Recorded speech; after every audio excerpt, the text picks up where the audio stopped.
Tiếp theo đây thì tôi xin được mời ông Giovanni Rojas là đại diện ban lãnh đạo của Amcham Vietnam base ở thành phố Hồ Chí Minh City sẽ chia sẻ những cái quan điểm và cái góc nhìn của mình về cái phát triển quan hệ kinh tế thương mại giữa Việt Nam Hoa Kỳ nói chung và trong cái lĩnh vực chuỗi cung ứng. Xin mời ông.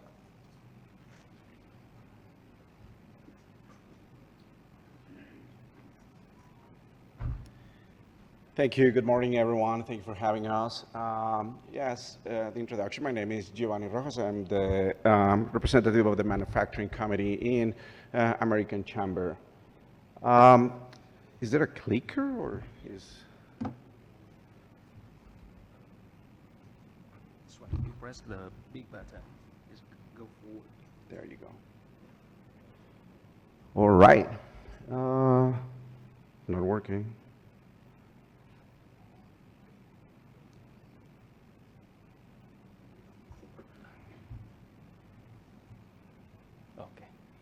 You direct to that side.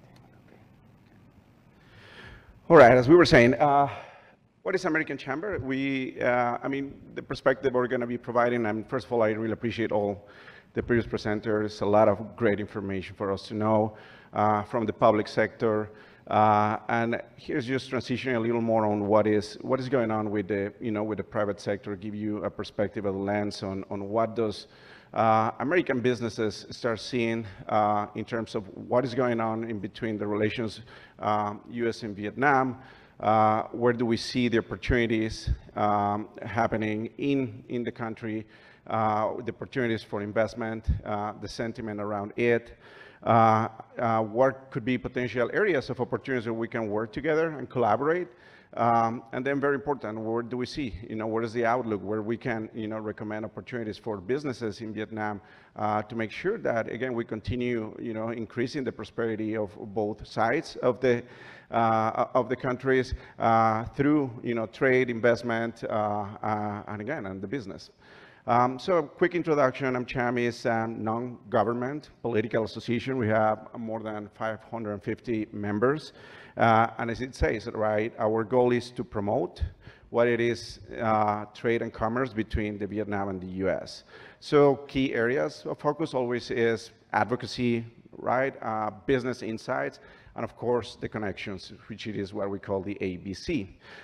If you see an American Chamber in Ho Chi Minh, we have 14 committees. In those 14 committees, we definitely have a lot of advocacy. And those committees, again, I will say almost 300 of the members are really focused and concentrated on the manufacturing sector. So you will hear a lot about what is the perspective from the manufacturing and the export sector, from today's presentation. So as we were walking through, right, there's a lot of information, but I will say the key messages from this slide is what we were addressing from Barbara, is the amount and the growth of trade that has happened in the last years between Vietnam and the US.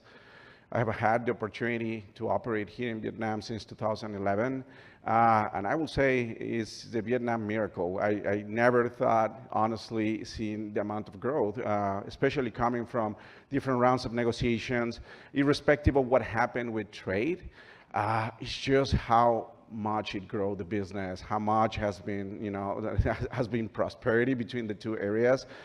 Just my personal story is just through our company. When we started in 2012, our business was 50 million that we were exporting to the US. Today we export 3.2 billion. So we're talking about just in 10 years.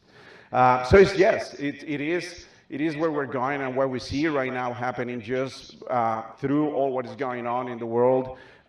We just see more opportunities. And if you look at what had happened starting 10 years ago, we see kind of the first wave of investment was very focused on the textile and garment and apparel sector.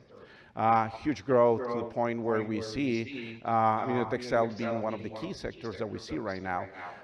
So to put it in the prospects of what do we see in the coming to come, irrespective of what happens between trade, one of the biggest beneficiaries that we expect to see in the next 3 to 5 years, especially in the apparel sector, will continue to be Vietnam. And if you just go back to 2018, when the Tariff 301 came in, implemented by the administration of Trump and continued to Biden, the growth from Vietnam is just accelerated even more. And the reason why is because Vietnam provides a huge range and versatility capabilities across multiple different categories on the apparel sector.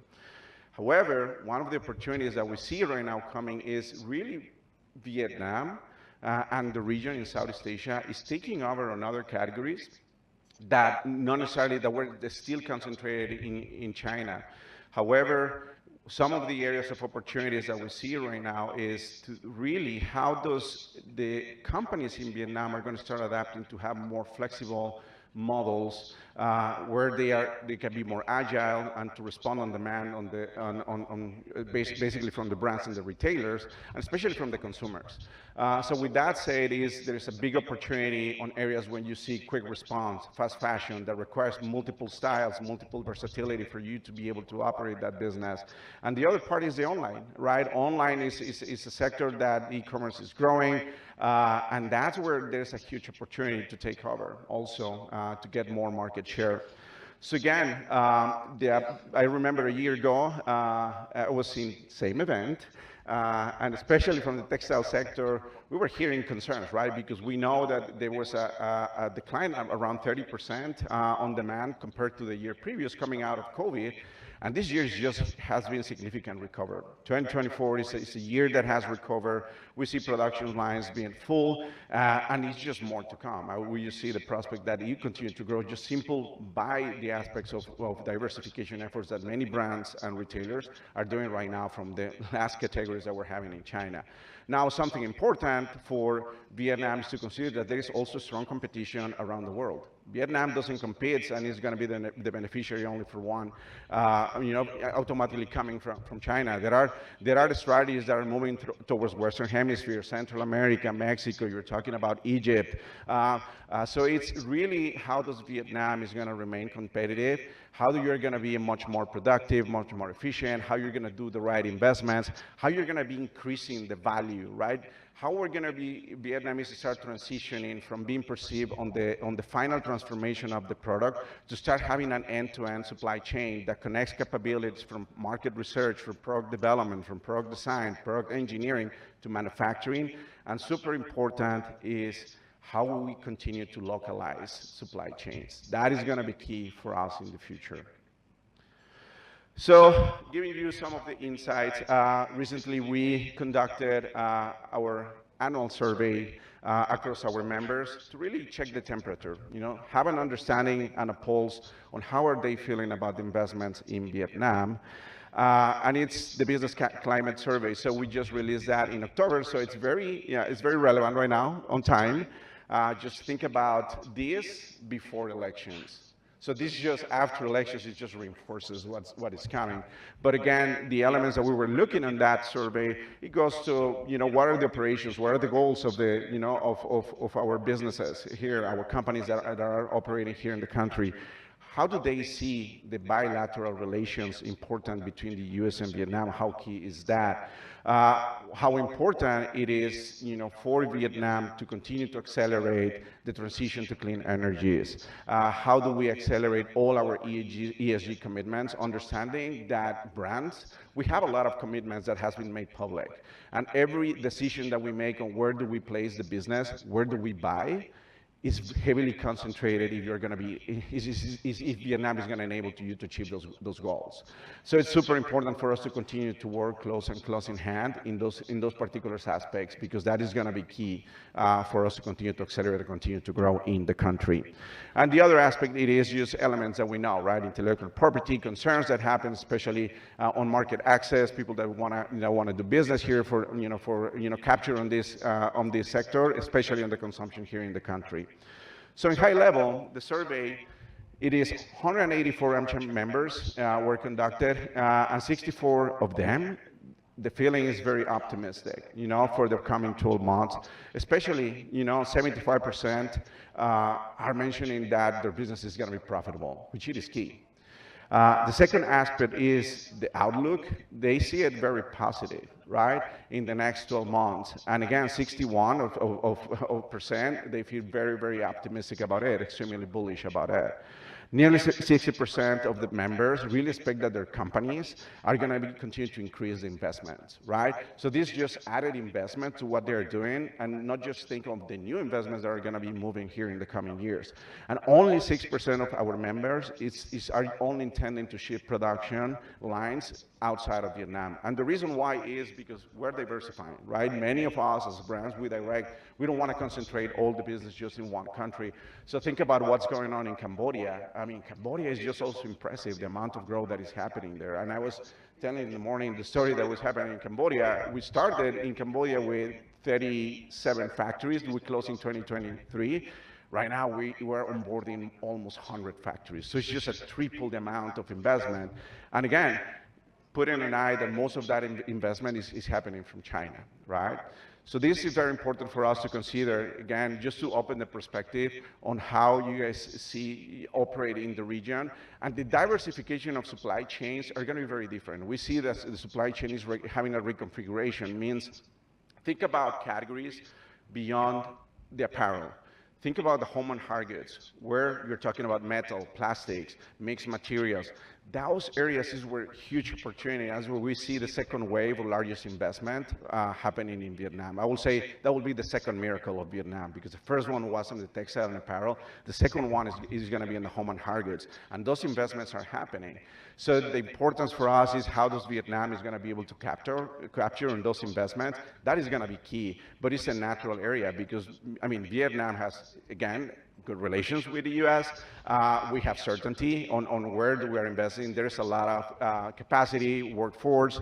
And very important is going to be is how we're going to be transitioning the know-how on new categories that in the past it hasn't been concentrated in this country.